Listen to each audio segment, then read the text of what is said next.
Hi friends, ನಮಸ್ಕಾರ. Shri studio ಚಾನಲ್ಗೆ welcome. ಜೈ Shri Krishna.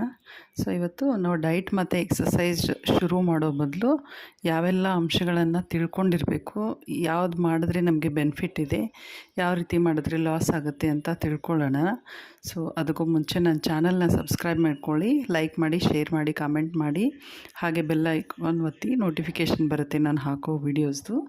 So first ಬಂದುಬಿಟ್ಟು ಡೈಟದ್ದು ನೋಡೋಣ. ಸೊ ಡೈಟಲ್ಲಿ ಯಾವ ಅಂಶಗಳನ್ನು ನಾವು ತಿಳ್ಕೊಂಡಿರಬೇಕು ಸ್ಟಾರ್ಟ್ ಮಾಡೋ ಮೊದಲು ಅಂತ. ಇದರಲ್ಲಿ ಫಸ್ಟ್ ಪಾಯಿಂಟ್ ಬಂದುಬಿಟ್ಟು ಸ್ಲೋ ಮಾಡಿಫಿಕೇಷನ್, ಅಂದರೆ ನಿಧಾನಕ್ಕೆ ಚೇಂಜ್ ಮಾಡ್ಕೊಳ್ಳಿ ನಿಮ್ಮ ಊಟನ. ಅಂದರೆ ಫಾರ್ ಎಕ್ಸಾಂಪಲ್ ಇವಾಗ ನೀವು ಬೆಳಿಗ್ಗೆ ಚಿತ್ರಾನ್ನ ತಿಂತೀರಿ ಅಂದ್ಕೊಳ್ಳಿ ತಿಂಡಿಗೆ. ಸೊ ಈ ಚಿತ್ರಾನ್ನ 1 ಪ್ಲೇಟ್ ತಿಂತೀರಾ ಅಂದರೆ ಇದರಲ್ಲಿ ಅರ್ಧ ಪ್ಲೇಟ್ ತಿಂದುಬಿಟ್ಟು ಇನ್ನು ಅರ್ಧ ಪ್ಲೇಟು ಹಣ್ಣು ತಿನ್ನಿ.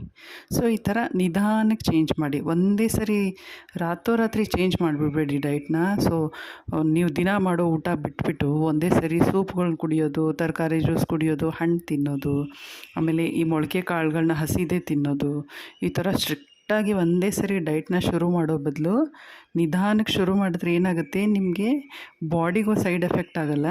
ಒಂದನೇದ್ದು. ಎರಡನೇದು ಬೋರ್ ಆಗೋಲ್ಲ. ಇದು ಒಂಥರ ಬೇಜಾರಾಗ್ಬಿಡುತ್ತೆ ಈ ಥರ ಸಡನ್ನಾಗಿ ಚೇಂಜ್ ಮಾಡಿಬಿಟ್ರೆ, ಅದು ಆಗೋಲ್ಲ.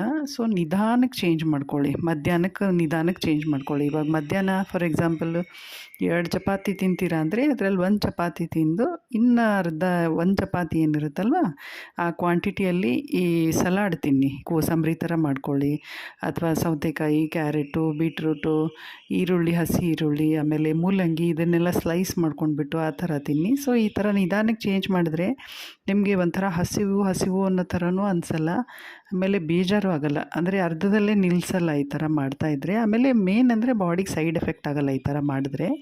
ಸೊ ಇದನ್ನು ನಿಧಾನಕ್ಕೆ ಶುರು ಮಾಡ್ಕೊಳ್ಳೋದು ಫಸ್ಟ್ ಪಾಯಿಂಟು.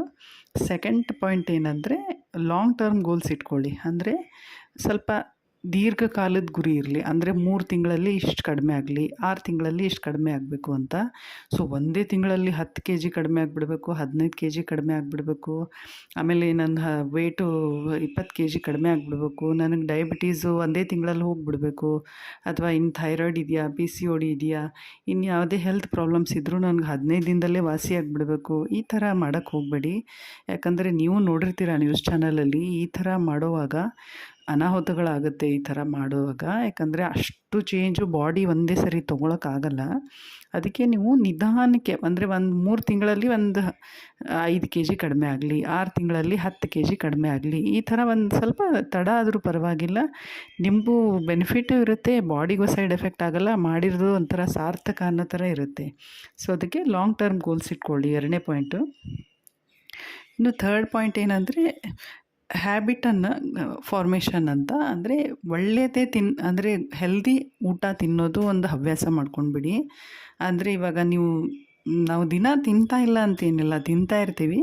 ಬಟ್ ಕೆಲವೊಂದು ಯಾವುದು ತರಕಾರಿ ಬೇಕು, ಹಣ್ಣು ಬೇಕು, ಅದನ್ನೆಲ್ಲ ಸ್ವಲ್ಪ ಜಾಸ್ತಿ ತಿನ್ನಬೇಕು.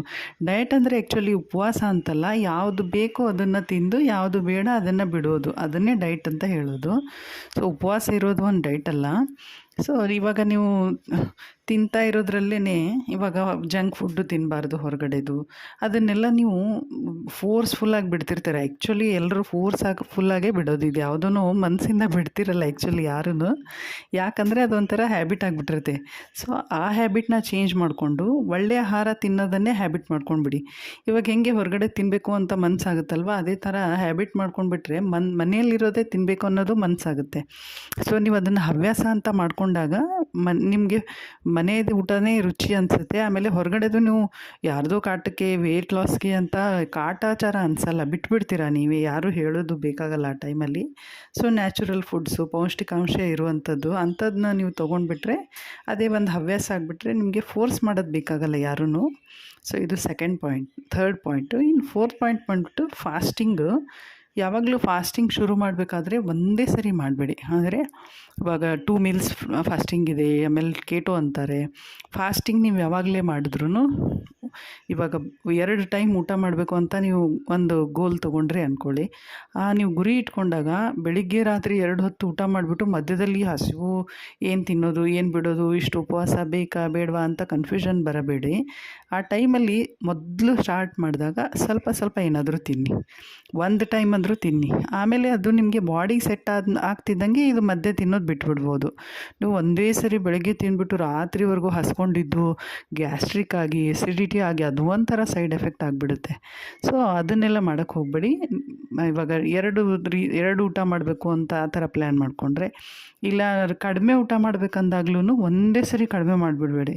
ಇವಾಗ ರಾತ್ರಿ ಚಪಾತಿ 2 ತಿಂತೀನಿ 3 ತಿಂತೀನಿ ಅನ್ನೋರು ಒಂದೇ ಸರಿ ಒಂದೇ ತಿಂದ್ಬಿಟ್ಟು ಮಲಗಿಬಿಟ್ರೆ ನಿಮಗೆ ರಾತ್ರಿ ಬೆಳಗಾಗೋವರೆಗೂ ಬರೀ ಹಸಿವಿಂದೇ ಒಂಥರ ಯೋಚನೆ ಆಗಿಬಿಡುತ್ತೆ.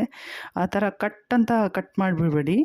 ಇದು ಫಾಸ್ಟಿಂಗ್ ಮಾಡೋದು ಸ್ವಲ್ಪ ಸ್ಲೋ ಆಗಿ ಮಾಡಬೇಕು. ಅಂದರೆ ಇನ್ ಬಿಟ್ವೀನ್ ಏನಾದರೂ ಮಜ್ಜಿಗೆ ಕುಡಿಯೋದು ಅಥವಾ ಪಾನಕ ಕುಡಿಯೋದು, ಇಲ್ಲಾಂದರೆ ಸುಮ್ಮನೆ ಒಂದು ಹಣ್ಣು ತಿನ್ನೋದು, ಇಲ್ಲ ಡ್ರೈ ಫ್ರೂಟ್ಸ್ ತಿನ್ನೋದು, ಈ ಥರ ಮಾಡ್ತಾ ಆಮೇಲೆ ಇದೆಲ್ಲ ಏನಿದೆಯಲ್ಲ ಇದು ಊಟದಲ್ಲಿ ಸೇರಿಸ್ಕೊಂಡು ಮಧ್ಯದಲ್ಲಿ ಏನೂ ತಿಂದಂಗೆ ಬ್ಲ್ಯಾಂಕ್ ಆಗಿಬಿಟ್ಬಿಡಿ. ಸೊ ಇದು ಫಾಸ್ಟಿಂಗ್ ಮಾಡೋದು ಸರಿಯಾದ ಕ್ರಮ ಇದು. ಸೊ ಇದು 4th ಪಾಯಿಂಟು. ಇನ್ನು 5ನೇದು ಏನಂದರೆ, ನಿಮ್ಮನ್ನು ನೀವು ಇನ್ನೊಬ್ಬರಿಗೆ ದಯವಿಟ್ಟು ಕಂಪೇರ್ ಮಾಡ್ಕೊಳ್ಳೋಕೆ ಹೋಗಬೇಡಿ. ಯಾಕಂದರೆ ಅದು ನಮ್ಮ ಯೂಶ್ವಲಿ ಮನುಷ್ಯನ ಸಹಜ ಸ್ವಭಾವ. ಯಾವಾಗಲೂ ಕಂಪ್ಯಾರಿಸನ್ನೇ ಇರುತ್ತೆ ಲೈಫಲ್ಲಿ.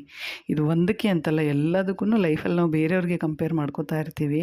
ಸೊ ಇವಾಗ ಅವರು 1 ತಿಂಗಳಲ್ಲಿ 10 kg ಸಣ್ಣ ಆಗಿಬಿಟ್ರು, ಇವರು 20 kg ಸಣ್ಣ ಆಗಿಬಿಟ್ರು, 2 ತಿಂಗಳಲ್ಲಿ ನಾನು ಎಷ್ಟು ಮಾಡಿದ್ರೂ ಆಗ್ತಾನೇ ಇಲ್ಲ ಅಂತ ಈ ಥರ ಕಂಪೇರ್ ಮಾಡ್ಕೋಬೇಡಿ. ಯಾಕಂದರೆ ಇವಾಗ ಒಂದೇ ಮನೆಯಲ್ಲಿ ಹುಟ್ಟಿರೋ ಅಕ್ಕ ತಂಗಿ ಅಣ್ಣ ತಮ್ಮ ಈ ಥರ ಇದ್ರೂ ಅವ್ರ ಬಾಡಿ ಟೈಪ್ ಒಂದೇ ಇರಲ್ಲ. ಸೊ ಇನ್ನು ಒಂದೇ ತಾಯಿ ಹೊಟ್ಟೆಯಲ್ಲಿ ಹುಟ್ಟಿರೋರ ಬಾಡಿನೇ ಒಂಥರ ಇರಲ್ಲ. ಇನ್ನು ಬೇರೆ ಮನೆ, ಅವ್ರ ಮನೆ, ಇವ್ರ ಮನೆ, ದಯವಿಟ್ಟು ಆ ಥರ ಕಂಪೇರ್ ಮಾಡ್ಕೋಬೇಡಿ. ಪ್ರತಿಯೊಬ್ಬರು ಬಾಡಿಗೂ ಒಂದು ಯುನಿಕ್ನೆಸ್ ಅಂತ ಇದೆ. ಸೊ ಅದನ್ನು ನೀವು ಅರ್ಥ ಮಾಡಿಕೊಂಡು ನಿಮ್ಗೆ ಯಾವ್ದು ಸೂಟ್ ಆಗುತ್ತೋ ಅದನ್ನು ಮಾಡಿದ್ರೆ ಖಂಡಿತ ನಿಮಗೆ ರಿಸಲ್ಟ್ ಸಿಗುತ್ತೆ. ಸೊ ಇದಿಷ್ಟೆಲ್ಲ ಪಾಯಿಂಟ್ಸನ್ನು ಡಯಟ್ ಮಾಡುವಾಗ ನೆನ್ಪಿಟ್ಕೊಳ್ಳಿ. ಸೊ ಇನ್ನು ಎಕ್ಸಸೈಸ್ಗೆ ಬರೋಣ. ಸೊ ಎಕ್ಸಸೈಸ್ ಮಾಡಬೇಕಾದಾಗ ಏನೇನನ್ನು ನೆನ್ಪಿಟ್ಕೋಬೇಕು ಅಂದರೆ, ಅಂದರೆ ಸ್ಟಾರ್ಟ್ ಗ್ರ್ಯಾಜುವಲಿ. ಫಸ್ಟ್ ಪಾಯಿಂಟು ಅಂದರೆ ಸ್ವಲ್ಪ ನಿಧಾನಕ್ಕೆ ಶುರು ಮಾಡಿ. ಅದು ಹೇಗೆ ಅಂದರೆ, ಇವಾಗ ಸ್ಟಾರ್ಟ್ ಮಾಡ್ತಿದ್ದೀರಾ ಇವತ್ತಿಂದ ಅಂದರೆ ವಾಕಿಂಗ್ ಸ್ಟಾರ್ಟ್ ಮಾಡಿ ಫಸ್ಟು. ಒಂದೇ ಸರಿ ಹೆವಿ ಜಿಮ್ಗೆ ಹೋಗ್ಬಿಡೋದು, ಒಂದೇ ಸರಿ ಯೋಗ ಮಾಡಿಬಿಡೋದು ಆ ಥರ ಮಾಡಬೇಡಿ. ಸ್ಟಾರ್ಟ್ ಮಾಡೋದು ವಾಕಿಂಗಿಂದ ಸ್ಟಾರ್ಟ್ ಮಾಡಿ. ಮೊದಲಿಗೆ ವೀಕೆಂಡ್ಸಲ್ಲಿ ಮಾಡಿ, ಸ್ಯಾಟರ್ಡೆ ಸಂಡೇ 2 ದಿನ ಮಾಡಿ ಸಾಕು, 1-2 ವಾರ ಅಷ್ಟೇ ಮಾಡಿ. ಆಮೇಲೆ ಅದಾದಮೇಲೆ ನಿಧಾನಕ್ಕೆ ಶುರು ಮಾಡಿ ವಾರದಲ್ಲಿ 5 ದಿನ ಮಾಡಿ. ಸೊ ಮೊದಲೊಂದು 20 ನಿಮಿಷ ಮಾಡಿ, ಆಮೇಲೆ ನಿಧಾನಕ್ಕೆ ಒಂದು ಅರ್ಧ ಗಂಟೆ ಮಾಡಿ, ಆಮೇಲೆ ಒಂದು 40 ನಿಮಿಷ ಮಾಡಿ ಸಾಕು. ಒಂದು ದಿನಕ್ಕೆ ಒಂದು ಅರ್ಧ ಗಂಟೆ ಮೇಲೆ 40 ನಿಮಿಷದ ಒಳಗಡೆ ಸಾಕಾಗುತ್ತೆ. ಇಷ್ಟು ಸಾಕು ಒಂದು ಬಾಡಿಗೆ. ಇಷ್ಟು ಮಾಡಿ, ಇದರಲ್ಲಿ ವಾಕಿಂಗ್ ಮಾಡಿ. ಆಮೇಲೆ ನಿಧಾನಕ್ಕೆ ವಾಕಿಂಗ್ ನಿಮ್ಮ ಬಾಡಿ ಸೆಟ್ ಆಗ್ತಿದ್ದಂಗೆ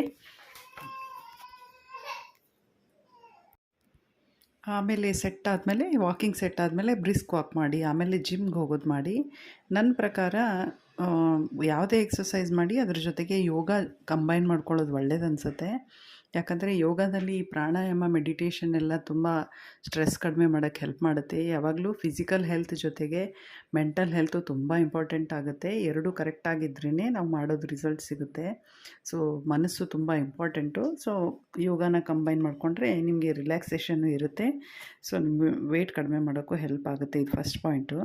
ಇನ್ನು ಸೆಕೆಂಡ್ ಪಾಯಿಂಟ್ ಬಂದುಬಿಟ್ಟು, ಏಮ್ ಫಾರ್ ರೆಗ್ಯುಲರ್ ಎಕ್ಸಸೈಸ್. ಅಂದರೆ ದಿನ ಮಾಡಿ ಎಕ್ಸಸೈಸ್ನ. ಅಂದರೆ ಒಂದೇ ಸರಿ ಮಾಡಿಬಿಟ್ಟು ಒಂದಿನ ಇವತ್ತು ಮಾಡಿದ್ದೀವಿ ಅಂದರೆ ನಾಳೆ ಬಿಡೋದು, ನಾಡಿದ್ದು ಮಾಡೋದು ಆ ಥರ ಮಾಡಬೇಡಿ. ವಾರದಲ್ಲಿ ಒಂದು 5 ದಿನ ಮಾಡಿ, ಸೋಮವಾರದಿಂದ ಶುಕ್ರವಾರದವರೆಗೆ ಮಾಡಿ. ಸೊ ವೀಕೆಂಡ್ಸ್ ಆಫ್ ತೊಗೊಳ್ಳಿ, ಆಮೇಲೆ ಮತ್ತೆ ಸೋಮವಾರದಿಂದ. ಈ ಥರ ಆದರೆ ಏನಾಗುತ್ತೆ, ನಿಮಗೂ ಬೇಜಾರಾಗಲ್ಲ. ಅಂದರೆ ದಿನ ನಿಮಗೆ ಅದು ಬೇಕೇ ಎಕ್ಸಸೈಸ್ ಬಾಡಿಗೆ. ಅದು ನಿಮ್ಗೆ ಆ ಥರ ಸೆಟ್ ಮಾಡಿದಾಗ್ಲೇ ವೆಯ್ಟ್ ಕಡಿಮೆ ಆಗೋದು. ಅಥವಾ ಬೇರೆ ಯಾವುದೇ ನೀವು ಡಿಸೀಸ್ಗೆ ಕಡಿಮೆ ಮಾಡೋಕ್ಕೆ ಅಂತ ಟ್ರೈ ಮಾಡ್ತಾಯಿದ್ರೂ ನಿಮಗೆ ದಿನ ಮಾಡಿದಾಗ್ಲೇ ಎಫೆಕ್ಟ್ ತೋರಿಸೋದು. ಸೊ ಇದು ಸೆಕೆಂಡ್ ಪಾಯಿಂಟು, ದಿನ ಎಕ್ಸಸೈಸ್ ಮಾಡೋದು ಸೆಕೆಂಡ್ ಪಾಯಿಂಟು. ಅಂದರೆ ನಿಮಗೆ ಬಾಡಿಗೂ ಬರ್ಡನ್ ಆಗೋಲ್ಲ ಮಾಡೋದು, ಆಮೇಲೆ ಮಧ್ಯದಲ್ಲಿ ನಿಲ್ಲಿಸಲ್ಲ ನೀವು ಆ ಥರ ಆದರೆ. ಸೊ ಇದು ಸೆಕೆಂಡ್ ಪಾಯಿಂಟು. ಇನ್ನು ಥರ್ಡ್ ಮೋಸ್ಟ್ ಇಂಪಾರ್ಟೆಂಟ್ ಏನಂದರೆ, ಲಿಸನ್ ಟು ಯುವರ್ ಬಾಡಿ. ನಿಮ್ಮ ಬಾಡಿ ಏನು ಹೇಳುತ್ತೆ ಅನ್ನೋದು ದಯವಿಟ್ಟು ಕೇಳಿಸ್ಕೊಳ್ಳಿ. ನಮ್ಮ ಬಾಡಿ ಯಾವಾಗಲೂ ಸಿಮ್ಟಮ್ಸ್ ಮುಖಾಂತರ ಹೇಳುತ್ತೆ. ಅಕಸ್ಮಾತ್ ನೀವು ಡೈಟ್ ಮಾಡಬೇಕಾದ್ರೆ ನಿಮಗೆ ತಲೆ ಸುತ್ತು ಬರೋದು, ವೀಕ್ನೆಸ್ ಅನಿಸೋದು, ಇಲ್ಲ ಏನೋ ಅಲರ್ಜಿ ಫುಡ್ ಅಲರ್ಜಿ ಆಗೋದು, ಈ ಥರ ಆಗ್ತಾಯಿದ್ರೆ ದಯವಿಟ್ಟು ಅದ್ರ ಕಡೆ ಗಮನ ಕೊಡಿ. ಗಮನ ಕೊಟ್ಬಿಟ್ಟು ಅದಕ್ಕೆ ಏನು ಬೇಕೋ ಅದನ್ನು ಸ್ಟೆಪ್ ತೊಗೊಂಡು ಮತ್ತೆ ಮುಂದೆ ಹೋಗಿ.